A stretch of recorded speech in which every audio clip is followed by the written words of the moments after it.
Hello and welcome to World Connect. In the next half an hour, we bring you the news from politics, culture, science and showbiz from across the globe. We bring you closer to the events that shape our lives and experiences that narrate the story of our times. This is World Connect, your window to the world. Let's first begin with the focus of the show.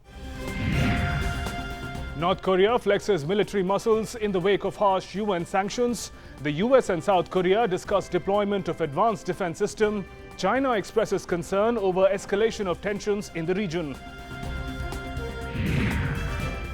After Super Tuesday performance, Donald Trump marches closer to presidential nomination. Republicans still unsure if he best represents the values of the grand old party. NASA astronaut and Russian cosmonaut returned to Earth after spending record 340 days in the space station. Mission provides valuable insight into how life in space affects human health. And a young man from war-torn South Sudan is fighting violence and destruction with weapon of mass progress, making education a reality for displaced children.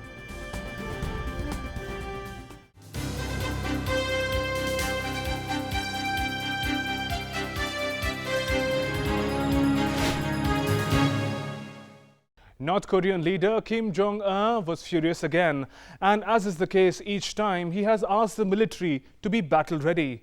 As a result, the Korean peninsula is tensed again. While the Western world is eager for newer and harsher sanctions, China has emphasized that stability and economy of the region should not be compromised. North Korea was at it again. Its same old nuclear rhetoric it's known for. As world powers spoke in one voice against Pyongyang's attempts of developing nuclear arsenal, infuriated Kim Jong-un ordered readiness of nuclear weapons to be used at any time. The nation's official news agency KCNA said Kim Jong has asked to turn its military posture to preemptive attack mode in the face of growing threats from enemies. The North Korean leader's comments marked a further escalation of tension in the Korean peninsula. This followed the imposition of harsh sanctions by United Nations Security Council on Wednesday after North Korea's recent nuclear test and missile launch. Pyongyang was quick to react. It reportedly fired short-range projectiles into the sea. The US said it was typical of the kind of response from North Korea in the past and was indeed a provocative act. The tougher UN sanctions will result in all cargo going to and from the country being inspected. Also, 16 new individuals and 12 organizations have been blacklisted. In addition, a ban has been imposed on all sales or transfers of small arms and light weapons to North Korea, and expulsion of diplomats from the North who engage in illicit activities. Amid the eagerness of the United States, its Western allies and Japan for the new sanctions, China has made it clear that measures should not lead to jeopardizing the stability of North Korea and causing its economy to collapse. Meanwhile, the United States and South Korea began talks on deploying an advanced missile defense system to counter the growing threat of North Korea's weapons capabilities. The two sides agreed last month to start talks about deploying the U.S. Terminal High Altitude Area Defense THAAD system to South Korea after the North's February 7th launch of a long-range satellite. However, China has expressed reservations to the proposed deployment. Beijing is concerned that the X-band radar to be deployed with the THAAD system has a range that extended far beyond the Korean peninsula into the interior of China. The North has been insisting that its missile program is purely scientific in nature. But the US, South Korea and even its ally China say the kind of rocket launches Pyongyang had were aimed at developing intercontinental ballistic missiles. The families of passengers aboard missing Malaysian Airlines flight MH370 have filed suits against the carrier and the government. The move comes as expiry of a 2-year deadline for legal action nears. MH370 disappeared on its way to Beijing on March 8, 2014, with 239 passenger and crew aboard. Meanwhile, Australia has said it will test whether a piece of debris found on the East African coast is part of the missing Malaysia Airlines flight or not. A white meter-long chunk of metal was found off the coast of Mozambique earlier this week by a US adventurer. Malaysian authorities think it was very likely that the debris belongs to the Boeing 777, the same model as the missing flight MH370. Indonesia ran bulldozers over hundreds of buildings in capital Jakarta's largest red light district as part of a nationwide effort to eradicate prostitution. City of Kalijodo, long home to thousands of sex workers, is the latest of nearly 70 red light districts shut down in Indonesia. The government wants to close the remaining around 100 more by 2019. Prostitution is illegal in Indonesia but rampant in most major cities. A powerful Pakistani religious body has declared un-Islamic a new law that criminalizes violence against women. The body advises the government on the compatibility of laws with Islam. The Women's Protection Act, passed by Pakistan's largest province of Punjab last week, gives unprecedented legal protection to women from domestic, psychological and sexual violence. It also calls for creation of a toll-free abuse reporting hotline and establishment of women's shelters. Since its passage in the Punjab Assembly, many conservative clerics and religious leaders have denounced the new law as being in conflict with the holy book of Islam, the Quran, as well as the Pakistan's constitution. Now, who doesn't want to live in a clean city? But sometimes you simply don't have a choice. The suburb of Jadida in Beru is fast getting buried under a massive pile of garbage. The authorities shut the main landfill months ago without telling people where they should dispose of the garbage. As even plans to export the garbage to Russia has failed, the locals are facing growing risk of polluted air and water and, of course, very foul smell. An unusual view stretched to hundreds of meters in the northern suburb of Jedediya in the Lebanese capital Beirut has left residents concerned and worried. The massive garbage pile that has been increasing since November and has now turned into a mountain of trash-filled bags, choking the city's air and streets. We are suffering from the bad smell, from the flies and mosquitoes. Like I told you, I cannot open the door to have some fresh air. All of the people are coughing. Lebanon's long unresolved garbage crisis has led to the situation. Authorities shut the main landfill site for garbage from the capital in July without providing an alternative.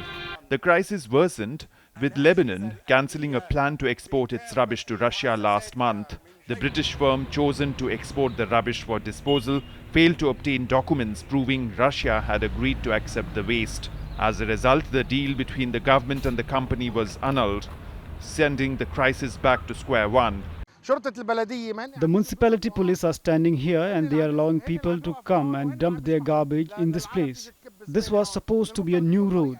This is the tourism which we have, the garbage tourism.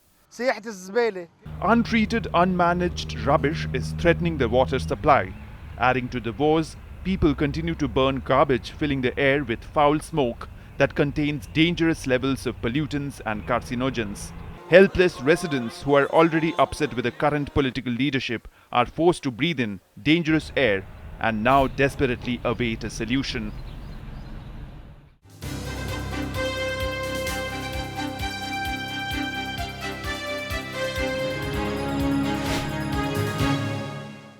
Race for the White House was never going to be easy. Republican presidential hopeful Donald Trump is learning it the hard way.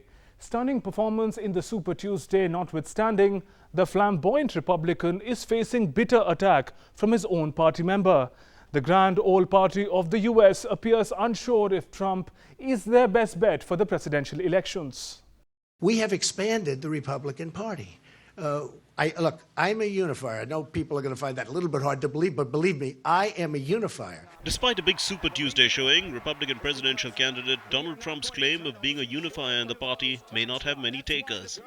Tensions are clearly on the rise in the Republican camp over Trump's confident march towards becoming the party's presidential nominee. 2/3 of the people who have cast a vote in a Republican primary or caucus have voted against you. They do not want you to be our nominee. And the reason why is because we are not going to turn over the conservative movement or the party of Lincoln or Reagan, for example, to someone whose positions are not conservative. Think of Donald Trump's personal qualities: the bullying, the greed, the showing off, the misogyny, the absurd third-grade theatrics. I'm far from the first to conclude that Donald Trump lacks the temperament to be president. Now, Donald Trump tells us that he is very, very smart. I'm afraid that when it comes to foreign policy, he is very, very not smart. A growing number of Republicans, like Romney, are openly declaring that not only do they oppose Trump, they will not vote for him even if he gains the party's nomination. A few may even vote for Hillary Clinton, should she become the Democratic nominee. As Trump registered protests over unfair treatment within the Republican establishment and even threatened to run as an independent candidate, the real estate tycoon found some support from his Republican colleague Chris Christie, who earlier dropped out of the race for presidential nomination. As a Republican, I feel strongly about making sure that Hillary Clinton does not become president of the United States, and I believe Donald Trump is the best person of those remaining to do that. I have urged him not to leave the party. Donald Trump and Hillary Clinton carved out dominant positions in their party on Super Tuesday, with both winning 7 states each. For the Democrats, the next big contest will be the primary election on March 8 in the populous state of Michigan. For the Republicans, primary voters in the delegate-rich Ohio and Florida on March 15 could narrow the number of party candidates. Ohio Governor John Kasich and Florida Senator Marco Rubio are under particular pressure to win their respective state contests, as their candidacies may not survive a home state loss. Martians taking over Earth has formed the plot of many science fiction novels and movies, but humans taking a stroll on the red planet may one day be a reality. NASA astronaut Scott Kelly and Russian cosmonaut Mikhail Kononenko have returned to Earth after spending record 340 days at International Space Station. Travel to the red planet has always been fascinating to humans. Fiction, novels, movies on this mysterious travel has set off creative sparks of many. In an age where space tourism has become the next major adventure sport, is that possible? Here's a reality check. How does the human body adjust to weightlessness, isolation, radiation, and the stress of long-duration space flights that are likely to occur during such journeys? NASA's Scott Kelly and Russian cosmonaut Mikhail Kornian spent a year in the International Space Station to study just that and many other scientific theories up above the sky so high. After 1 year, the crew returned to Earth late on Tuesday night. Leaving the space station was bittersweet. You know, I've been there a long time, so I look forward to leaving. But at the same time, you know, it's a magnificent place, and I'm going to miss it. So, you know, mixed emotions, I guess. This is not the end of the scientific study undertaken by them, which began a year before they left. It will also continue a year after their return. NASA astronaut Scott Kelly's identical twin was also part of the same study back on terra firma. A former astronaut himself, Mark was being studied to understand how life in space affects human health. The genetic research is being carried out to check the changes that take place during long space flights. Not just that, the astronauts were a part of 6 resupply spacecrafts, and Scott Kelly also ventured out of the station for 3 spacewalks. During their 340-day-long stay in the space station, Kelly and Kornian also used their unique vantage point to capture images of the Earth. Now, one thing which they will have to get used to back on firm ground is stargazing, as against Earth gazing that they preferred up there. Former Brazilian President Lula da Silva has been detained in connection with huge fraud inquiry into the state oil company Petrobras. Da Silva, who left office in 2011, has denied allegations of corruption. The former president's house was raided by federal police before he was taken for questioning. The long-running inquiry, known as Operation Car Wash, is probing accusations of corruption and money laundering at Petrobras. In another development, Brazil's Supreme Court has voted to accept corruption charges against lower house Speaker Eduardo Cunha. This now puts him on trial for allegedly accepting bribes on contracts for 2 drill ships leased by the state oil company Petrobras. The ruling is a setback for Cunha as he struggles to fend off a request from Brazil's top prosecutor for his removal as Speaker for obstructing investigation into the scandal. A bitter political rival of President Dilma Rousseff, Cunha could also lose his seat if an ethics committee inquiry underway finds he lied about undeclared Swiss bank accounts. Activists in Venezuela's western state of Táchira clashed with police days after the Supreme Court ruled to reduce the power of the country's opposition majority, National Assembly. The court judgment partially annulled areas of parliamentary control over public bodies and disabled the assembly from removing magistrates. The judgment also declared unconstitutional a project carried forward by members of the parliamentary opposition, which looks to revise the nomination of 34 judges to the Supreme Tribunal. Meanwhile, the president of Venezuela National Assembly, Henry Ramos Olip, said the legislative branch won't be deterred by the court's ruling. He said the assembly will continue to make legislation despite court decision to limit the functions of the parliament, saying the court is no more than an agency of the government.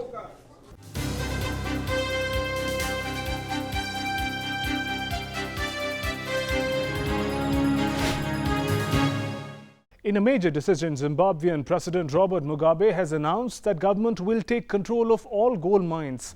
The announcement comes a week after Ministry of Mines ordered all mining companies to halt work and leave. Mugabe accused foreign mining companies of stealing the country's wealth. He also denied that decision would affect relations with China, which is a major investor in the sector. Zimbabwe was the world's 8th largest diamond exporter in 2014.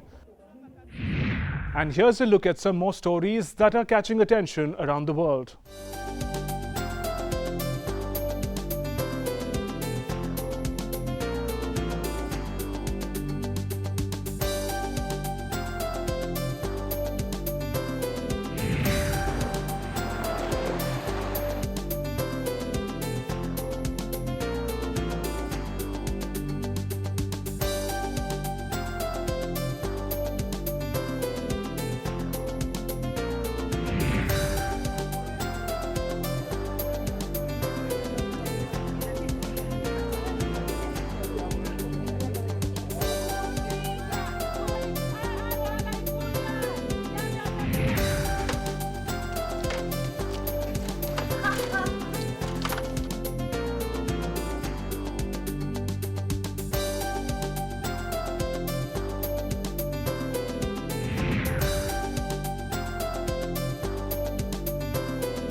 Oscar on a serious note, boxing legend Muhammad Ali's collectibles on show. This and much more in Showbuzz.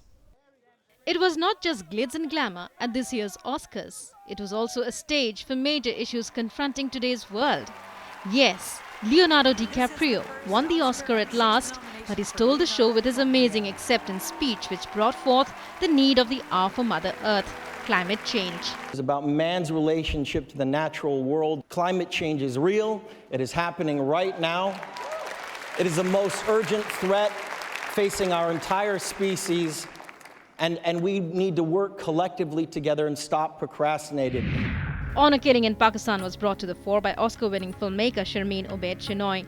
Her documentary, A Girl in a River, The Price of Forgiveness, was nominated for an Oscar this year. And Sharmeen hopes this nomination will help bring tougher laws against honor killings in her country. You can go into small towns and villages across Pakistan and you will find that people will think that honor killing is not a crime because nobody ever goes to jail for it. So I wanted to start a national discourse about honor killings because people need to realize that it is a very serious crime. It is not something that is part of our religion or our culture, and this is something that should be treated as premeditated murder.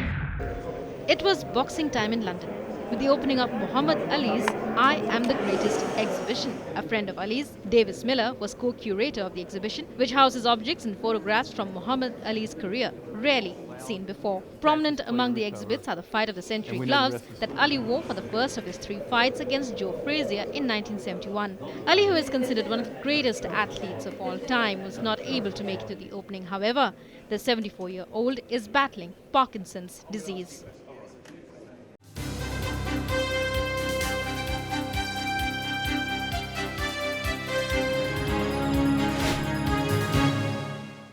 Noord-Brabant Museum in Netherlands is celebrating the 500th anniversary of Dutch master artist Hieronymus Bosch. Bosch's works continue to captivate the world with their visualization of religious themes and elaborate illustrations. The Renaissance period saw new and bold insights in the field of art and literature. Famous artists immortalized works of art that are till date unmatched. One among them, who was a pioneer in cultural rebirth of the Netherlands, is Hieronymus Bosch. For the 500th anniversary of the Dutch master, the New Brabants Museum in his hometown hosts the biggest retrospective of Bosch. The museum undertook a quest to house all the major works of the great artist, including new discoveries along with his masterpieces from Europe and the United States. Hieronymus Bosch is an outstanding artist because his originality and his creativity is so enormous. He is inspiring artists all over the world till today. So 500 years after his death, he is still living, and that is thanks to his originality, the way he depicts the most strange dreams of man. The museum also undertook a study on his works and after 6 years of research attributed 24 paintings and 20 drawings to Bosch himself. It included a triptych called The Last Judgment, which was previously attributed to Bosch's workshop. His detailed sketches of the landscapes, overwhelming imagery have been a delight to art lovers. Well known for his triptychs, Bosch visualizes religious concepts and narratives in a unique way. His style and interpretations behind his vivid paintings are still a topic for debate.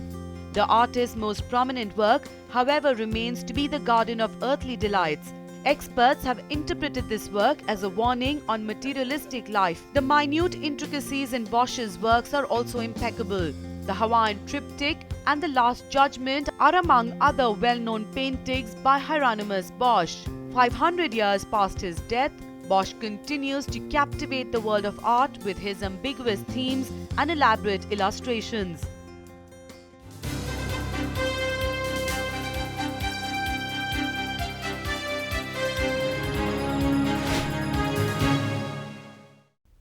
They say conflicts brings out the best and the worst in humanity. Lim is a child of war-torn South Sudan. However, years of war and destruction could not break his spirit. Instead, it inspired him to build a different future for himself and millions of children around him. At an age when they were to begin schooling, they were forced to leave their houses. Many had to drop out, while others had no place left to study. The story is the same for thousands of South Sudanese children whose lives were uprooted due to civil war in the country and unending violence. Lim was no different from other ordinary South Sudanese who have borne the brunt of the conflict. But this did not deter him from utilizing what he has to bring change to the lives of others. From graduating from high school at the top of his class in South Sudan, a medical degree was his next goal until civil war broke out. As the crisis deepened, he fled to Ethiopia. He now teaches other refugee children, many of whom are from his own country. It is really good work, shaping us by principle of the school. But really it is a very artwork. It is very tremendous job sometimes because as a by principle, you are in charge of all the school. Providing education for so many students is not an easy task, but not an impossible one either. Lim's passion is to equip the future of his country with weapons of progress. At just 21 years, he serves as the vice principal of a primary school at the Kule refugee camp in Ethiopia. Nothing about saving people, it really excites me because as much as I save people, then my community will grow up. And then I will produce more people to save other people. A recent report by UNICEF said that nearly 1.8 million children are out of school since the conflict erupted. More than 10,000 people have been killed and 2.3 million displaced since civil war broke out in December 2013. The country has some of the worst education indicators in the world, with poverty being a major factor. Data says only 1 in 10 children completes primary school, and many of them land up in refugee camps. As the two warring sides in South Sudan have agreed on a peace deal, these students await a future full of hope. and want to be part of efforts to build their nation. But it is heroes like Lim that are tasked to keep that hope alive. And this brings us to the end of this edition of World Connect. Do send us your feedbacks. You can write to us. Our email ID is worldconnect.ddnews@gmail.com. You can also follow us on Facebook. But before we leave, here are some images of Oscar Fashion Parade with a twist. Have a look. Thanks for watching. Goodbye.